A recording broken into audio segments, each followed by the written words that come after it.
How was your trip in? Good? Good. Good. Yeah? I've been traveling all around the U.S. promoting the film. Miami, Los Angeles, San Francisco, Phoenix. What was after Phoenix? San Jose. San Jose, Miami again.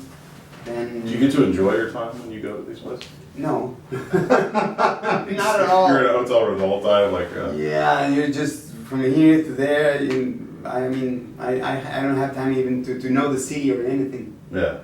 But well, that's the way it is. I want to make sure that I'm getting this right. Is it Eugenio Derbez? Yes. Okay, I just want to. You've done. You I did it practiced. right. I You practiced. practiced. I practiced know a little that my bit. name is an issue for all the Not Americans everybody here. knows how to say it. So. I should change my name. No, it's great, man.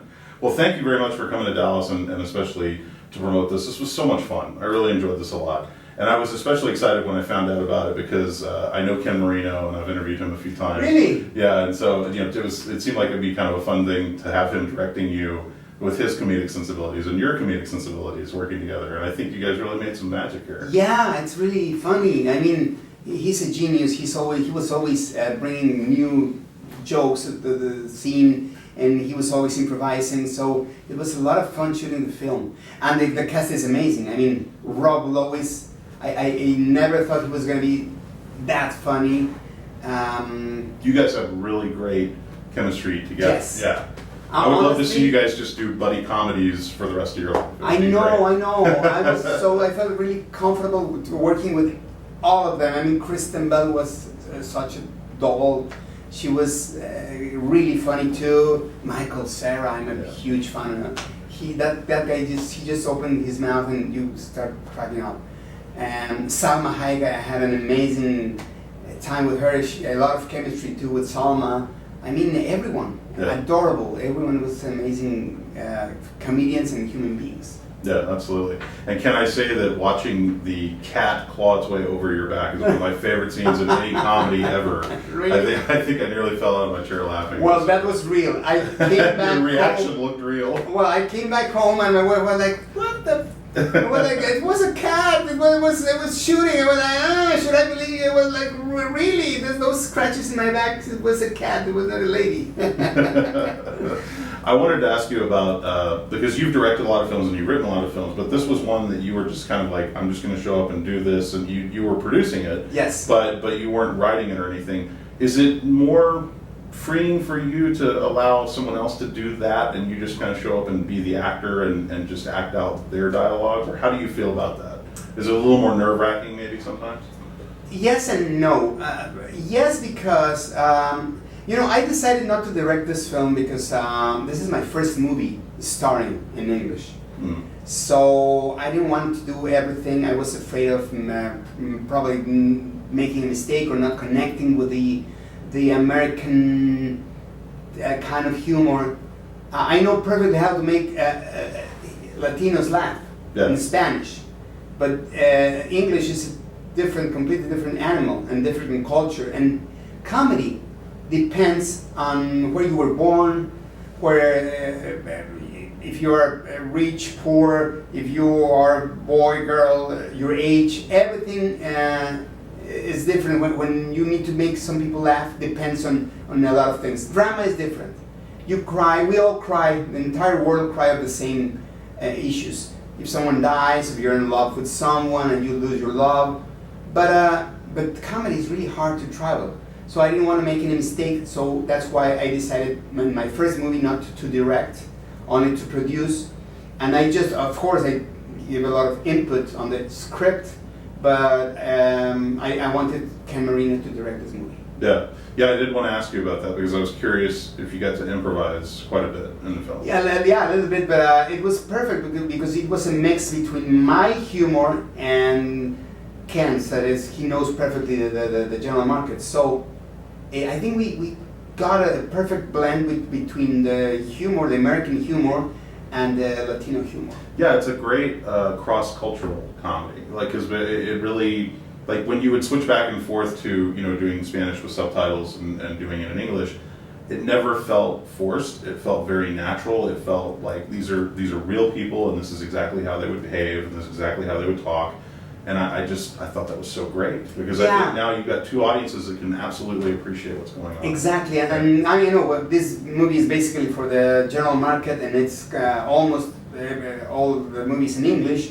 But there are some scenes where Sam and I were just by ourselves, and we're playing Mexicans, and we are Mexicans in real life. So we decided to speak in Spanish in a couple of scenes.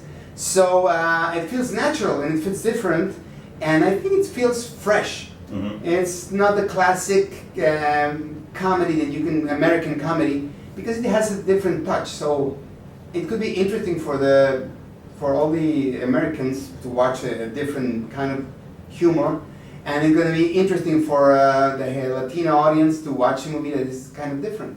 Yeah, one of my favorite moments, which I think you were just alluding to, was when you guys are on the couch and you're having drinks together, and it's just kind of like the brother and sister sort of rekindling that relationship that's been missing for so long. And I think it also speaks to this film that there's a really strong family element, like the importance of family and appreciating family. Was that something that you guys had always talked about from the beginning, that we have to make sure that comes across? Yes, actually, Salma, when she accepted to be part of the movie, she told me, you know what, one of the things that I love of this movie, that there are a lot of movies about love and relationship between mother and daughter or father and son or whatever, but between brother and sister there's just a few. Mm-hmm. There's not that common to see a story about two brothers. So here, that was one of the things that was very appealing for Salma, to play my sister and to have a really honest relationship. And we know each other for probably 30 years, so we are very close, and you can feel the chemistry. And to me, I feel this is one of the best works of Salma, because you can see her really natural and enjoying and having a lot of fun. I imagine that also speaks to in the moments where she's like hitting you over the head or hitting you with the tortilla and things like that, and you probably have a comfort level to where you don't have to say, oh, you could go softer. Like, she knows exactly how hard she can hit you.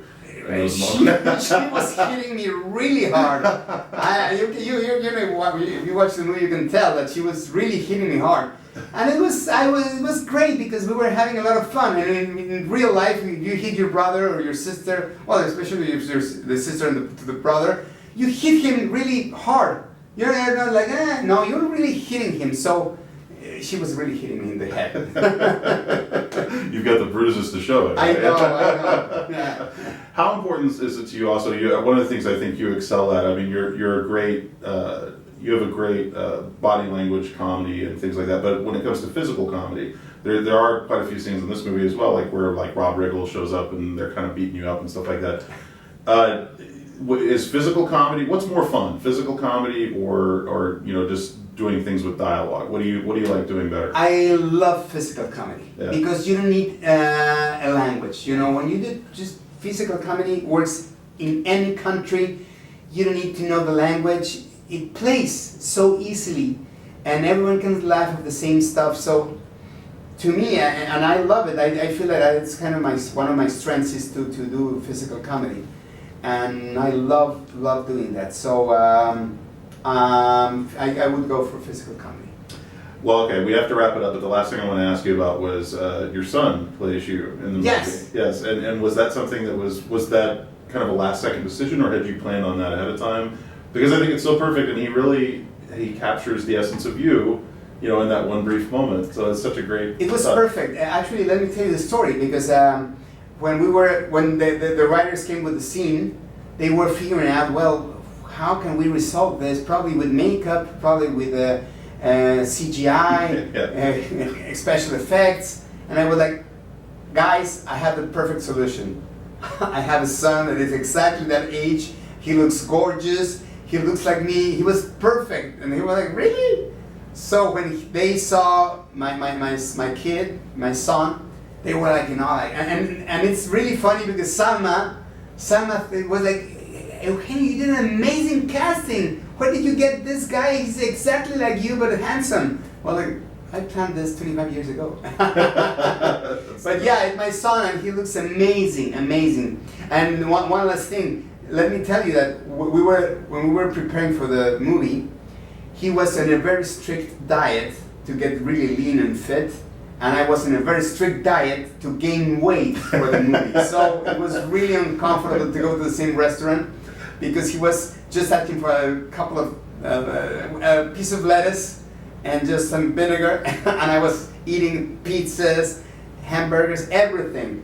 So it was really painful for him to see me in a restaurant eating everything. My compliments to you. I think it's a wonderful comedy. I think it's a great, very accessible film that everybody will appreciate. So congratulations. Eugenio Derbez. Thank you. Thank you so much. You want to know how to be Latin lover? I would love to. Listen, my friend. Here's the weapon to be the real Latin lover. So tonight, you need to wear this.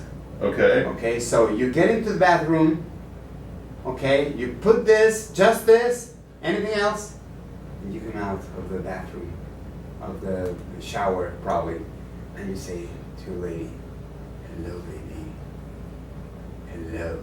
That's all. Just wear a Speedo.